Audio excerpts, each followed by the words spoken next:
Alright, tara bakasyon tayo. Kaya nang unang araw dumiretso muna ako ng Mount Daraitan. At kami ay nag-hiking kasama ang aking mga colleagues at ang aking pinsan. Ang lupa ay medyo madulas kaya karamihan sa amin ay nadudulas. Tuwing kami napapagod ay napapaisip na lang kami na mamaya-maya ay may sasalubong sa aming brutal fight. At pagkatapos namin kumain ay kami lumangoy na rin.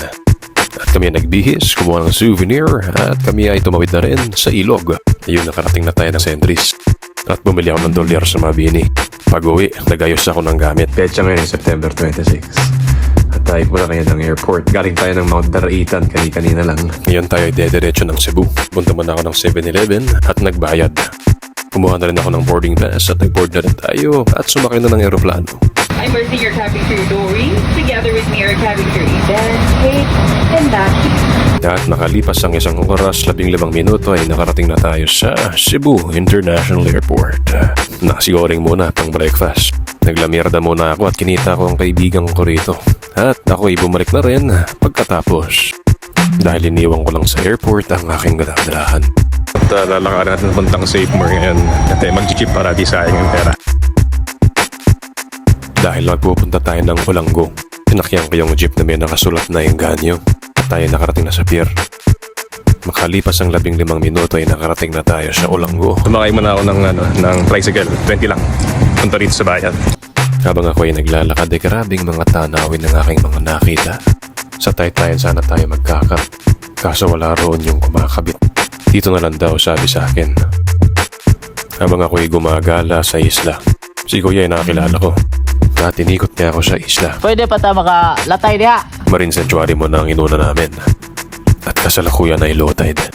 Biglang umambon kaya nagkwentuhan mo na kami ni Kuya. At tumigil na rin ng ulan. At dediretso kami ngayon ng Bird Sanctuary. Tara road trip. At kami nakarating na sa Bird Sanctuary. Ayun. Talagang napakaganda at napakasimple lang ang buhay rito sa Olanggo. Ay hindi ka magugutom. Hindi mabuburyo.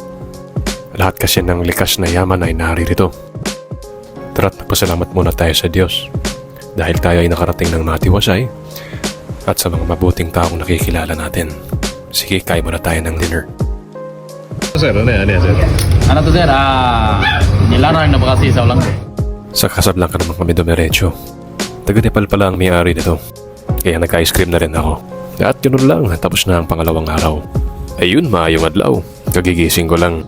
Nag-almusal muna ako ng shakoy at nakipagkwentuhan kay nanay. Pagkatapos naglibot muna kami ni Kuya Jasper. Pagkatapos ako yung nag-island hopping. Hindi ko na natanda yung mga pangalan ng mga isla. Kaya pagmasdan nyo na lang yung mga tanawin.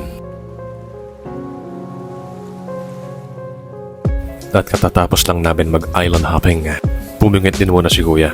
Uwi na. Pagkatapos nagligpit na rin ako ng gamit at dumiretso ng port. Pabalik ng Mactan. Ayun, nakabalik na tayo. Sumakay muna ako ng jeep papuntang Park Mall para makasakay tayo ng bus papuntang SM City, Cebu. Ayun, nakarating na tayo. At naglakad muna ako ng konti para makarating tayo sa Cebu Ocean Park. Iniwan ko muna sa reception yung gamit ko. Pinakita ko na rin yung clock reservation ko.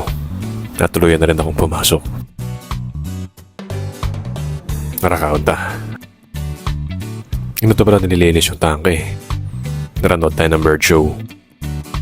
Tapos foots pa naman pagkatapos. Pagkatapos naglamyar naman ako sa SM at dumiretso na ako sa sakayan patalisay. Ayun, ay kararating lang natin sa Nachos Hostel. 250 lang yan mga boss. Ay, lamig ka ayo. Uy! Chillax muna tayo with the dudes, alright. At yun lang, tapos ang ikatlong araw. At maayong butag sa Montanan. Tara, coffee tayo. Tapos mag-check out na rin tayo. Tapos sakay tayong jeep, baba tayong Colon. Ngayon nakarating na tayo ng Archdiocese Museum of Cebu. Iniwan ko muna yung mga gamit ko. Tapos naglakad-lakad na rin ako patungong Magellan's Cross. Buti na lang mabait yung manager ng museum. Tinulungan tayo maglakwat siya. Ayun, bumalik na ako at ginawa ko na yung mga gamit ko. Tapos sa House of Lechon na ako dumiretso. Kumain muna ako tapos dumiretso na ako ng airport. Sumakay na rin ako ng aeroplano. At ganun lang, wala na kami sa Pilipinas. Dahil makalipas ang 2 oras at 47 minuto ay tayo ay nasa Taiwan na. 欢迎你来到台湾。你好，价值300块。 Tate pala ang kanyang pangalan. Nakilala ko lang sa hostel at magaling din siyang kumanta. Sige, bili mo na kami ng tickets at nauna nang bumaba si Tate. At dumiretso naman ako ng cementing para kitain yung mga high school friends natin. Nagkwentuhan kami at nagkamustahan na rin. Tapos nagmami na rin ako bago matulog. 很好吃，加好价。哎，谢谢。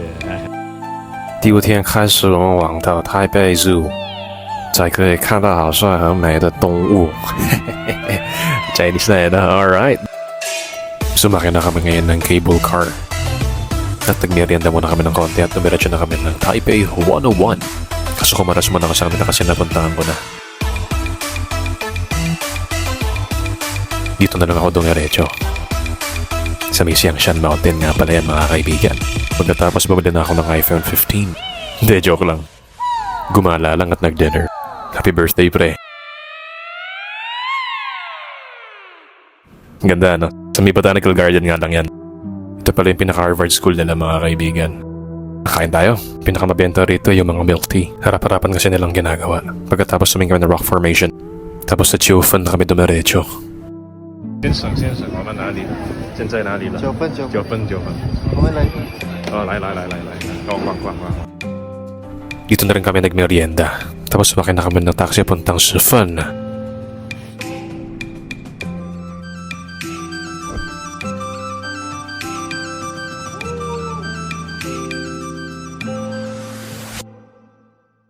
Pagkatapos nag-trend kami pabalik ng cementing at kinumagahan dumiretso na kami ng Liufu. Sumakay na lang kami ng taxi at dito na kami papalipas ang oras.